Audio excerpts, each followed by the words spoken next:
ॲव्हर्ड्स लॉचं statement किंवा त्या ॲव्हर्ड्स लॉने आपल्याला काय सांगते, volume and amount of the gases molecule ते किती आहे त्याचं रिलेशन आपल्याला ॲव्हॉगॅड्रोज लॉमध्ये स्टडी करायला मिळते. तर Avogadro's delta atomic theory with the Gay Lussac's law of the combined volumes. त्याने काय केलं त्या ॲव्हॉगॅड्रोजने डेल्टा ॲटॉमिक थिअरी आहे आणि त्याच्याबरोबर गे-लुजॅक्स लॉ हा दोन्ही लॉचं कॉम्बिनेशन करून जे काही नवीन लॉ एक मिळवलं गेलं त्यालाच आपण काय म्हणतो, ॲव्हॉगॅड्रोज लॉ असं आपण त्याला म्हणतो, ॲव्हॉगॅड्रोज लॉ. ओके, तर त्या ॲव्हॉगॅड्रोज लॉचं स्टेटमेंट काय सांगते आपल्याला, हे स्टेटमेंट बघा इथून. Equal volume of the all gases at the same temperature and pressure contains the equal number of the molecules. तर वरचे हेडिंग बघा, व्हॉल्यूम अँड अमाऊंटचं रिलेशन जे आहे तेच ॲव्हॉगॅड्रोज लॉमध्ये सांगितले. तर ह्या स्टेटमेंट काय सांगते आपल्याला, equal volume of the all gases, कुठलेही गॅसेस असू दे, इक्वल व्हॉल्यूम असेल तर at the same temperature and pressure असेल तर त्याच्यामध्ये काय असतात, equal number of the molecules तिथं प्रेझेंट असतात. दिस मीन्स दॅट ॲक्स the fixed temperature and the pressure. ज्यावेळी एखाद्या फिक्स टेम्परेचर किंवा प्रेशर असतात त्यावेळी volume of the gas depends upon the number of the molecules of the gases. ते कशावर डिपेंड असतात, म्हणजे number of the molecules of the गॅसेसवरती डिपेंडेंट असतात. That is the amount of the gases. तेच आपण काय म्हणतो, Avogadro's law statement. Okay, this law mathematically can be expressed in this way: V is directly proportional to n. Here V is the volume of the gases and n is the number of the moles of the gases.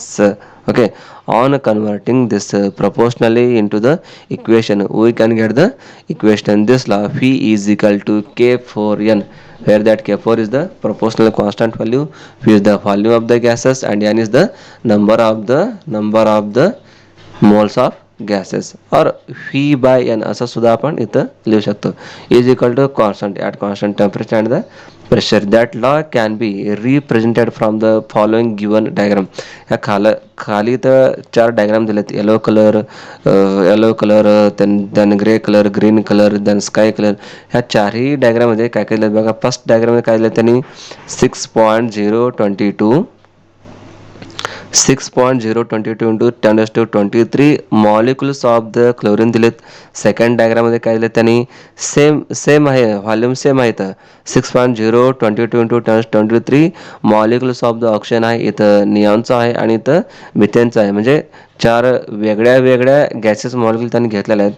त्या चारही gases molecule same आहे, पण त्याचं volume किती बघायचं, एरोमार्क दाखवलं इथं. इकडे एरोमार्क आलेला आहे, परत इकडे एरोमार्क आहे, परत इकडंच एरोमार्क इथं दाखवलेले आहेत, परत लास्ट मिथेनचं इथं पण एरोमार्क दाखवलेले आहेत. म्हणजे volume of each gas is the 22 point. प्रत्येक गॅस मॉलिक्युलचं व्हॉल्यूम किती असतं, 22.414 लिटर पर मोल एवढंच तिथं असतात. म्हणजे ह्याच्यावर आपल्याला काय कळते, तर स्टेटमेंट बाय काय सांगितलं त्यांनी, equal volume of the all gases. हे सगळं काय येतं, आता गॅसेस मॉलिक्युल आहे त्याचं व्हॉल्यूम कसं आहे, इक्वल आहे. सगळ्यांचं गॅस मॉलिक्युल कसं आहे, तर इक्वल आहे. Equal volume of all gases at the same temperature and pressure contains the equal number of the molecules. त्या इक्वल नंबर ऑफ मॉलिक्युल किती आहेत, 22.414 लिटर पर मोल एवढं आहे. त्यालाच आपण काय म्हणतो, Avogadro's law statement. As the volume of gas directly proportional to number of molecules, one mole of the any gas at the STP. STP means what here? Standard temperature and pressure. STP means standard temperature and pressure, which can occupies the 22.414 liter per mole volume.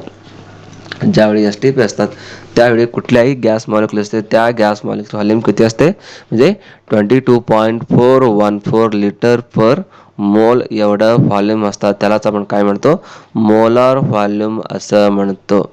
हे लक्षात ठेवा, ह्यालाच आपण काय म्हणतो, molar volume असं आपण त्याला म्हणतो. ओके, आता पुढं काय दिलं त्यांनी, मोलार व्हॉल्यूम आणि डेन्सिटी रिलेशन काय आहे ते सुद्धा इथं तुम्हाला स्टडीसाठी दिलेत बघा.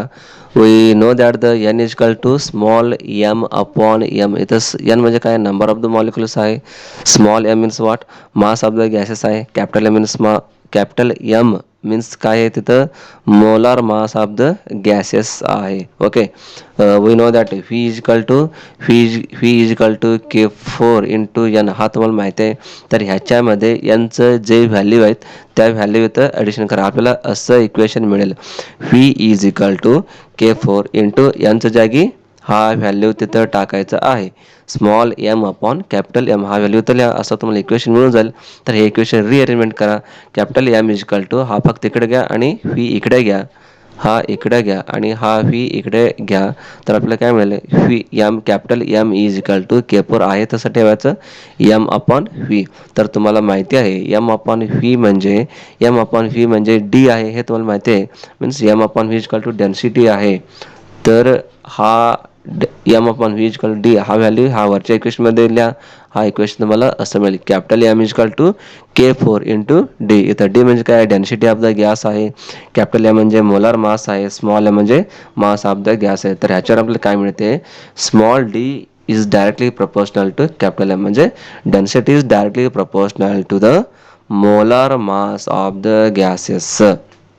तर बघा दिले ते तुम्हाला इक्वेशन 10.14 हा इक्वेशन आहे, ह्याला आपण 10.4 म्हणतो. तर ह्या इक्वेशन आपल्याला काय कळतं, म्हणजे we can conclude that the density of the gas which is directly proportional to the its molar volume. याचा आपण काय म्हणतो, रिलेशन बिटवीन मोलार व्हॉल्यूम आणि density of the gases. Okay, पुढच्या क्लासमध्ये आपण derivation of the ideal gas बघणार आहोत. ओके, मी तुम्हाला शेवटला सांगितलं होतं की एका ट्रिक्समुळं तुम्हाला सगळ्यांना सर्वला कसं लक्षात ठेवायचं. तर ते ट्रिक्स आहे all gases law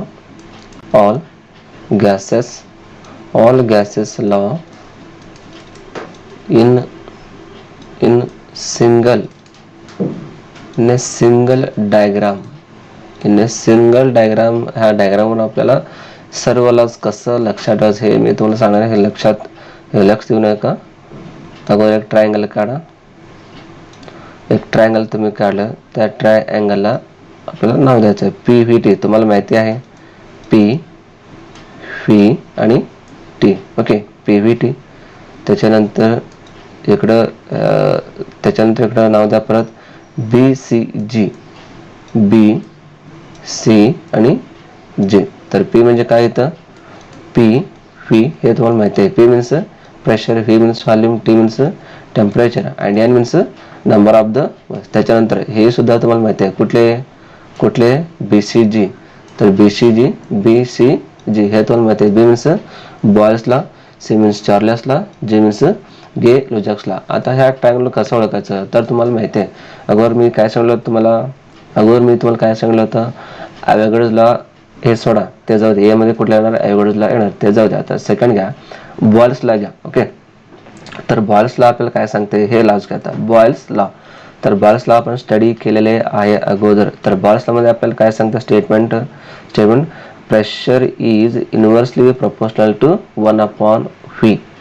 pressure is inversely proportional to 1/V इथं आहे.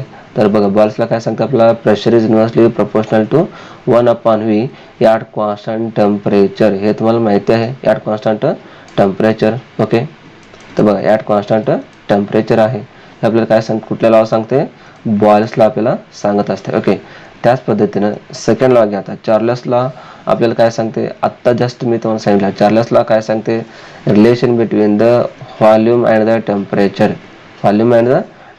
मीन्स ते काय सांगतं आपल्याला, कुठलं चार्ल्स लॉ काय सांगतं आपल्याला, volume is directly proportional to the temperature. बरोबर आहे का. किंवा आपण असं लिहू शकतो, temperature is directly proportional to volume असं लिहिलं तर चालेल. फक्त लक्षात ठेवायचं की volume is directly proportional to temperature. Okay, at constant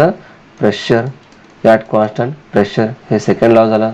आता थर्डला काय सांगतं आपल्याला, गे लुजॅक्स लॉने काय सांगले आपल्याला, pressure is directly proportional to the temperature. G means Gay Lussac's law आपल्याला काय सांगते, third one laws Gay Lussac's law, pressure is directly proportional to the temperature.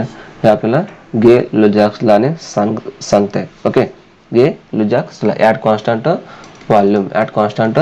Volume. आता थर्ड एक लॉज राहिले, कुठला आपलं, ॲव्होगाड्रोज लॉ, एव्ही लॉज आपल्याला काय सांगते, volume is directly proportional to the N. हे आपण लक्षात ठेवायचं आहे.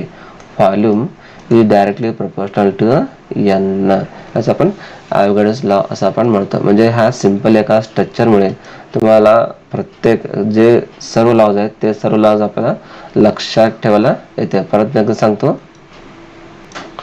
परत मी सांगितलं आता जास्त प्रेशर तुम्हाला माहिती आहे, व्हॉल्यूम तुम्हाला माहिती आहे, टेम्परेचर माहिती आहे. त्याच्यानंतर BCG हे शॉर्टमध्ये लक्षात ठेवा. BCG, B means Boyle's law, C means Charles law आणि जी मीन्स गे-लुजॅक्स लॉ. हे सिंपलमध्ये लक्षात ठेवा. ओके, चार्ल्स लॉ आहे, बी मीन्स बॉयल्स लॉ आहे, ओके. हे सिंपलमध्ये ठेवा. Pressure is inversely proportional to 1/V. हे तुम्ही लक्षात ठेवायचं. इथंच लिहून टाकतो बघा. इथं pressure inversely proportional to 1/V. Charles law आपल्याला काय सांगते, C means water, Charles law temperature is directly proportional to volume. Okay. त्याच्यानंतर गे-लुजॅक्स लॉ काय सांगते आपल्याला, pressure is directly proportional to temperature. Okay, हे सिंपल लॉज आहे. सिंपल एका ट्रिक्समुळे तुम्ही लक्षात ठेवू शकता. आता शेवट एकच राहिलेलं आहे, कुठलं आपलं Avogadro's law. Volume is directly proportional to n. हा कुठला आपला अवोगाड्रोज लॉ आहे. ह्या एका सिंपल ट्रिक्समुळे तुम्ही सगळं लक्षात ठेवू शकता. तुम्हाला आवडला असेल तर कमेंट करा मला कसं वाटलं हा क्लास. पुढच्या क्लासमध्ये आपण पुढच्या क्लासमध्ये, तोपर्यंत धन्यवाद. थँक्यू.